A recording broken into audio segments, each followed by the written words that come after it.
എന്നാൽ പാർട്ടിയുടെ വഴിവഴച്ച പോക്കിൽ ദുഃഖമുണ്ട്. ഇപ്പോൾ അവർക്ക് നേരിടുന്ന ഏറ്റവും വലിയ വെല്ലുവിളി എന്ന് പറയുന്നത് പറയാൻ ആരുമില്ല. ഒരാളോടും പരാതി പറയാൻ വയ്യ. ഇപ്പോൾ രാജീവ് ചന്ദ്രശേഖരനെ കണ്ടാൽ ഇംഗ്ലീഷിലും ഹിന്ദിയിലും ചീത്ത വിളിച്ചിട്ട് അവർ ഓടിക്കും. പിന്നെ അവർക്ക് വേറെ മാർഗവുമില്ല. അത് പാർട്ടിയോട് കമ്മിറ്റ്മെൻ്റ് ഉള്ളതുകൊണ്ടാണ് അവർ സൂയിസൈഡ് ചെയ്യുന്നത്.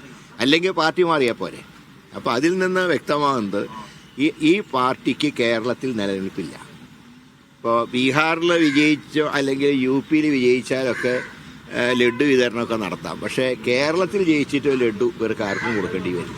തിരുവനന്തപുരം നഗരസഭയിൽ തന്നെ നിങ്ങൾ നോക്കിക്കോളൂ, റിസൾട്ട് ഏറ്റവും മോശമായിരിക്കും അവരുടെ. ഞാൻ പറഞ്ഞു 20-ൽ താഴെ പോകും അവരുടെ സീറ്റ്. ഇത് തന്നെയാണ് കേരളത്തിലെ മറ്റിടങ്ങളിലുള്ള അവസ്ഥ. ഈ ഒരു ലീഡർഷിപ്പിൻ്റെ അഭാവത്തിൽ ആ പാർട്ടി ചക്രശ്വാസം വലിക്കുന്ന കാഴ്ചയാണ് കേരളത്തിൽ കാണാൻ കഴിയുന്നത്.